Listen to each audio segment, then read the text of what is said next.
जय भवानी जय शिवराय.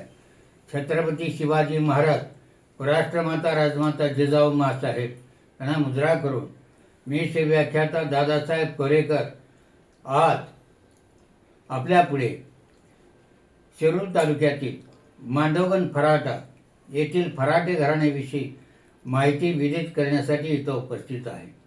आजपर्यंत शिरूर तालुक्यातील अनेक घराण्याचा उल्लेख मी केलेला आहे आणि ऐतिहासिक माहिती जेवढी माझ्याकडे उपलब्ध झाली त्यानुसार त्या घराण्याची माहिती प्रसारित करण्याचं आजपर्यंत काम केलं. मागील एका व्हिडिओमध्ये ऐतिहासिक शिरूर अशा प्रकारचा व्हिडिओ मी सादर केला. त्यामध्ये शिरूर तालुक्यातील ऐतिहासिक घराण्यांचा उल्लेख केलेला आहे. धार पवार घराणे, ढमढेरे घराणे, चव्हाण घराणे, गायकवाड घराणे, अशी फडतरे घराणे, कदम घराणे अशा अनेक कितीतरी घराणी शिरूर तालुक्यामध्ये काळाच्या ओघात उदयास आली.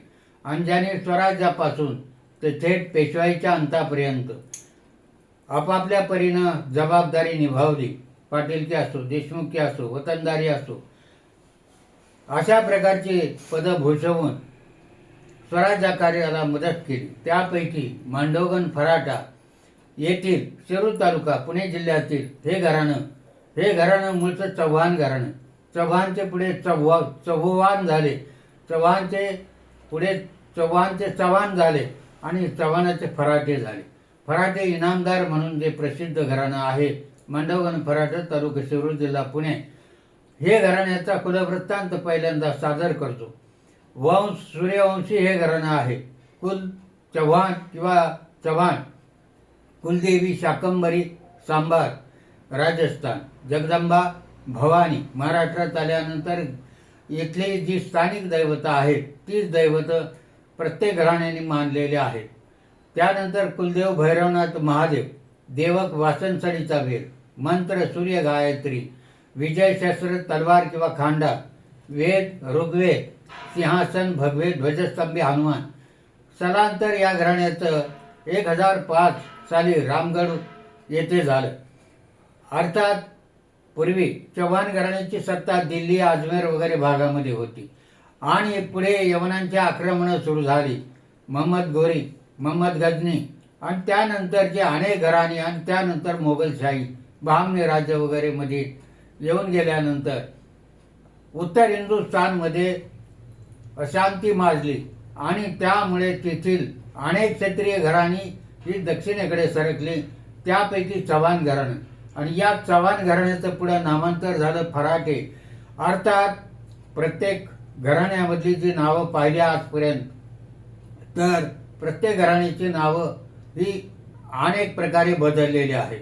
मूळ घराण्यातून अनेक उपनावं तयार झाली आणि त्यापैकी चव्हाण घराण्यातील हे एक नाव आपल्याला प्रसिद्धीस आलेलं दिसतं. अर्थात हे घराणं 1005 नंतर अजयनगरपाल मधून पुढे स्थलांतरित झालं आणि मध्य प्रदेशामध्ये मांडवगड नावाचा भाग आहे.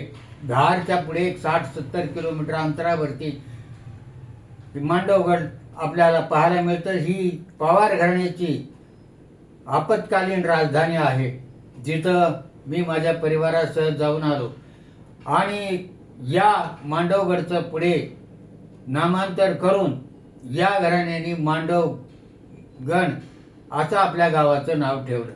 अर्थात तिथून स्थलांतरित झाल्यानंतर मांडवगडला हे घराणं आलं, चव्हाण घराणं. कारण तिकडं त्यांच्या जीवनाची शाश्वती न राहिल्यामुळे घराण्यावरती हल्ले होऊ लागले आणि मग आपापल्या दिशेने अनेक घराणी स्थलांतरित झाली. धार पवार घराणं सुद्धा महाराष्ट्रात आलं, चव्हाण घराणं आलं आणि त्याप्रमाणे इसवी सन 1292 मध्ये हे घराणं तिथं मांडवगडला आल्यानंतर 38 वर्षे त्याचं वास्तव्य मांडवगडला होतं. आणि या काळामध्ये धारचे प्रसिद्ध महाराज राजा भोज यांचं राज्य होतं. म्हणजे 1292 ते पुढे 1305 पर्यंत तिथं धारमध्ये पवार घराण्याचं राज्य होतं आणि त्या काळामध्ये मांडवगडमध्ये हे घराणं वास्तव्यास होतं. त्यावेळेला त्यांचं आडनाव चव्हाण असं होतं. चव्हाणाचे पुढे देवगिरीला आले आणि देवगिरी दौलताबादला साधारण अगोदर बहामनीशाही, त्यानंतर यादवांचं राज्य आलं आणि यादवांचं राज्य जवळजवळ 200 वर्ष आपल्याला देवगिरीमध्ये मराठ्यांचं राज्य दिसून येतं. या यादव घराण्याच्या पदरी या चव्हाण घराण्याचे लोक काम करू लागले. इसवी सन 1330 मध्ये हे घराणं दौलताबादला आल्यानंतर जवळजवळ 212 वर्ष या घराण्याचं वास्तव्य इथं होतं. त्यानंतर ते घराणं पुढं मुंगे पैठणला स्थलांतरित झालं 1540 मध्ये आणि तिथं 10 वर्ष त्यांचं वास्तव्य होतं. पुढे तिथून त्यांचं वास्तव्य 1540 नंतर पुढे या घराण्याच्या ज्या अनेक शाखा झाल्या त्याची एक शाखा चव्हाण घराण्याची मांडवगण तालुका शिरूर जिल्हा पुणे येथे विस्तारित झाली आणि त्यांचं नावही पुढे फराटे असं झालं. अर्थात नावाच्या मागे काहीतरी स्थानिक गोष्टी असतात. कुठे गावामुळं नावं मिळतात, कुठे काही कर्तृत्वामुळं मिळतात आणि बदलली जातात. आणि त्याप्रमाणे 1540 नंतर म्हणजे हा शिवपूर्व काळ येतो. त्यावेळेला निजामशाहीचंच राज्य होतं आणि इतर मग यवनी राजवटी महाराष्ट्रात स्थिर झालेल्या होत्या. तर ते घराणं मांडवगडवरून मांडवगण आता आपण पाहतो इतिहासामध्ये साळुंके घराणे हे सातारला पाटणकर या आडनावाने प्रसिद्ध झालं. आणि ते साळुंके घराणं इकडं आल्यानंतर पाटणला त्यांनी वास्तव्य केलं. त्या ठिकाणी तिथं त्यांनी पाटण असं नाव दिलं. आता पाटण हे नाव का दिलं तर उत्तर हिंदुस्थानमधून आले तेव्हा त्यांचं जे गाव होतं ते पाटण होतं आणि त्या पाटणचं इकडे महाराष्ट्रात आल्यानंतर त्यांनी तेच नाव ठेवलं आणि त्या नावाप्रमाणे त्यांचं साळुंके आडनाव मागे पडून पाटणकर आडनाव असं तयार झालं. अशा प्रकारे अनेक आडनावाचा इतिहासही त्याबद्दल मी वेगळ्या भागामध्ये विवरण केलेलं आहे. अर्थात दिल्लीला आणि अजमेरला पृथ्वीराज चव्हाणांचं 1177 ते 1192 या काळामध्ये राज्य होतं. आणि आपल्याला माहिती आहे महम्मद घोरीला त्यांनी अनेक वेळा पराभूत केलं. महम्मद घोरीला पराभूत केलं त्यावेळेला सर्व राजपूत राजे एकत्र यायचे, परंतु शेवटची ठाणेश्वरची जी लढाई झाली त्या लढाईमध्ये पृथ्वीराज चव्हाणाला कप्तान घोरीने हरवलं. बेसावध राहिले की आपण दरवेळेला जिंकतो, परंतु त्यावेळेला पृथ्वीराज चव्हाण या अडचणीत सापडले आणि त्यामध्ये ते कैद झाले. पुढचा इतिहास हा वेगळ्या भागामध्ये मांडलेला आहे. आणि पुढे त्यांचा अंत झाल्यानंतर ह्या घराण्यामध्ये आलेले पुढचे राजे हे वेगवेगळ्या ठिकाणी राज्य करू लागले. राजस्थान, मध्य प्रदेश, उत्तर प्रदेश, अर्थात ते राज्य अनेक शाखामध्ये विभागलं गेलं. आणि मग यातलीच एक शाखा चव्हाण नावाची ही देवगिरीला यादव काळामध्ये जी स्थायिक झाली ती वराड आणि बुलढाणामध्ये यांनी वास्तव्य केलं आणि त्यावेळेला बहामनी राज्य आणि नंतर निजामशाहीत ते कार्यरत झाले. अर्थात निजामशाहीत कार्यरत असताना छत्रपती शिवाजी महाराजांचे पिताश्री आणि स्वराज्य संकल्पक शहाजी महाराज हे निजामशाहीत होते. आणि निजामशाहीमध्ये जाधवराव, लखोजी जाधवराव त्यांचे सासरे सुद्धा होते. 2 मातबर घराणी त्या काळामध्ये निजामशाहीत काम करत होते. त्याचबरोबर चव्हाण, पवार वगैरे अनेक घराणी जे शहाजी महाराजांशी जोडले गेले, ही सर्व घराणी आणि शहाजी महाराज निजामशाही असेपर्यंत निजामशाहीत होते. पुढे यांचं स्थलांतर आदिलशाहीत झालं आणि आदिलशाही शहाजी महाराज आल्यामुळे मोहिते असो, चव्हाण असो, पवार असो, घोरपडे असो, अशा अनेक नात्यात गुंफलेली घराणी शहाजी राजांनी ती त्यांच्याबरोबर आदिलशाहीमध्ये आली. आणि त्याच वेळेला राणोजी चव्हाण हे शहाजी राजांचे मित्र आणि नातेवाईक हे सुद्धा निजामशाहीतून शहाजी राजांच्या बरोबर आदिलशाहीत आले. पुढे शहाजी महाराजांनी स्वराज्य स्थापन झाल्यानंतर छत्रपती शिवाजी महाराजांना मदत करण्यासाठी अनेक आपले विश्वासू सरदार त्यांनी स्वराज्यामध्ये पाठवले. त्यापैकी राणोजी चव्हाण एक होते. पुढे त्यांचे पुत्र विठोजी, उदाजी हे स्वराज्यात सामील झाले आणि यांना महत्त्वाच्या पदावरती सरदारकीवरती पुढच्या काळामध्ये छत्रपती संभाजी महाराज, राजाराम महाराज यांच्या काळामध्ये पुढील पिढ्या काम करू लागल्या.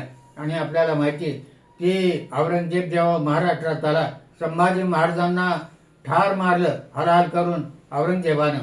त्यावेळेला संताजी घोरपडे सरसेनापती संभाजी महाराज गेल्यानंतर आणि त्यांच्याबरोबर उदाजी चव्हाण हे एकमेकाचे नातेवाईक होते, विठोजी चव्हाण आणि पुढे त्यांचे चिरंजीव उदाजी चव्हाण, या लोकांनी सूट घेण्याचं ठरवलं आणि कोरेगाव येथे, शिरूर तालुक्यातील कोरेगाव भीमा येथे, वडू, कोरेगाव आणि तुळापूर या भागामध्ये औरंगजेबाची छावणी पसरलेली असताना आणि 1,00,000भर सैन्य असताना केवळ 2,000 सैन्यानिशी विठोजी चव्हाण आणि संताजी घोरपडे सरसेनापती हे चालून गेले आणि औरंगजेबाच्या तळावरती त्यांनी हाहाकार माजवला.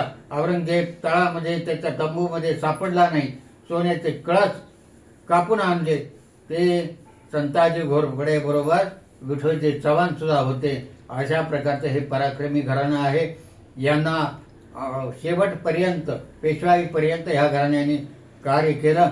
अर्थात या घराण्याचा पराक्रम म्हणजे फराटे घराण्याचाच पराक्रम आहे, कारण फराटे घराणे ही चव्हाण घराण्याची शाखा आहे. आणि अशा प्रकारे हे घराणं पुढं कार्यरत झालं आणि पाटीलकी आणि इनाम वतनदारी या घराण्याला पुढे मांडवगण फराटा इथे मिळाली. अर्थात फराटे इनामदार या नावानेच हे घराणं प्रसिद्ध आहे.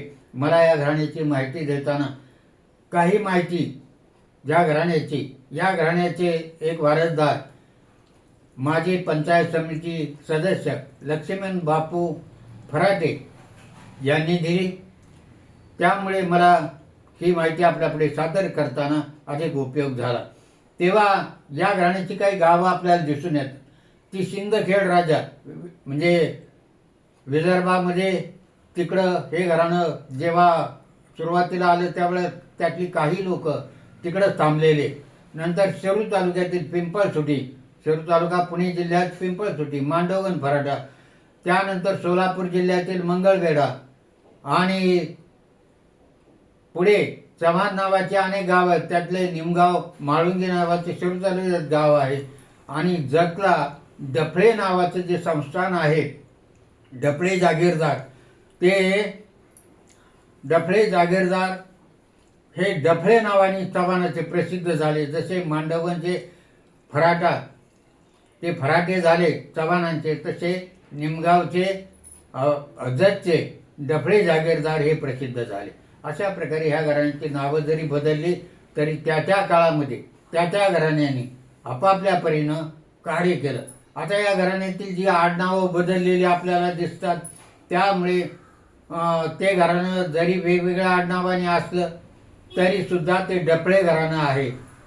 डफळे घराणं जरी असलं तरी ते चव्हाण घराणं. जसं मी आता बोलतोय, आमचं घराणं मुक्काम पोस्ट नावरे, तालुका शिरूर, जिल्हा पुणे येथे 2 घराणी पवार घराण्याची आता स्थायिक झालेली दिसतात. ती म्हणजे निंबाळकर हे पवार आहेत आणि कोरेकर सुद्धा पवार आहेत. म्हणजे ही 2 घराणी इथं आल्यानंतर निंबाळकून आलं म्हणून निंबाळकर आणि कोरेगावून आल्यामुळे कोरेकर, अशा गावावरूनही आडनावं बदलली. तसं या घराण्याची जी आडनावं आहेत ती खामकर, अर्थात खामगावला ते स्थायिक झाल्यामुळे खामकर झालं. गुंड, झोपटे, फाळके, भालसिंह, रंदी, रणदिवे, हंबेराव अशा प्रकारच्या नावाने हे घराणं प्रसिद्ध झालं.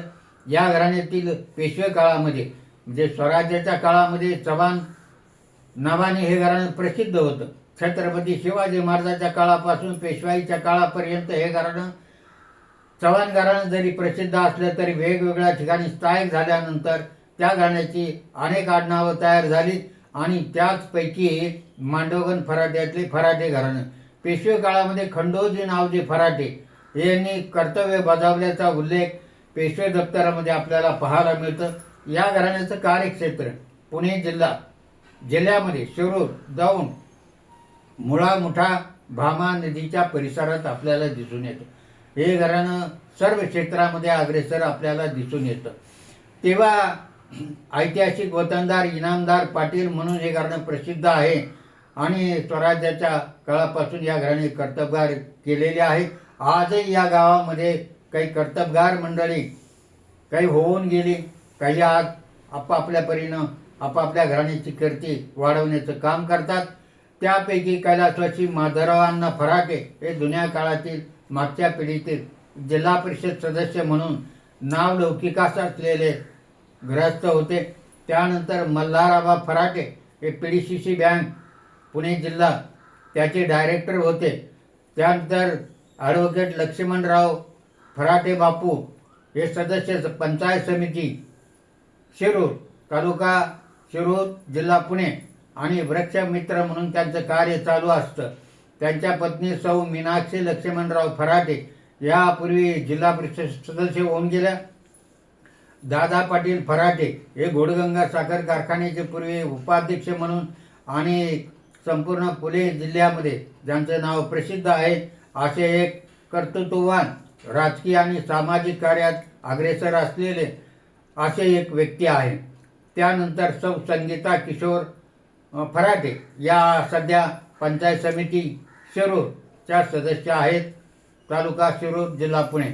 बाळासाहेब फराटे या गावातील एक अभ्यासू व्यक्तिमत्व आहे. हे घराणं शिक्षण, राजकारण, शेती, सामाजिक कार्यात अग्रेसर असलेलं घराणं आहे. अशा प्रकारचा या घराण्याचा लौकिक शिवकाळापासून आजपर्यंत आहे आणि या घराण्याची सर्व वीर पुरुषांना, शूर पुरुषांना, सामाजिक कार्य करणाऱ्या, लोकोपयोगी कार्य करणाऱ्या अशा सर्वांना मानाचा मुजरा करून थांबतो. जय हिंद, जय महाराष्ट्र.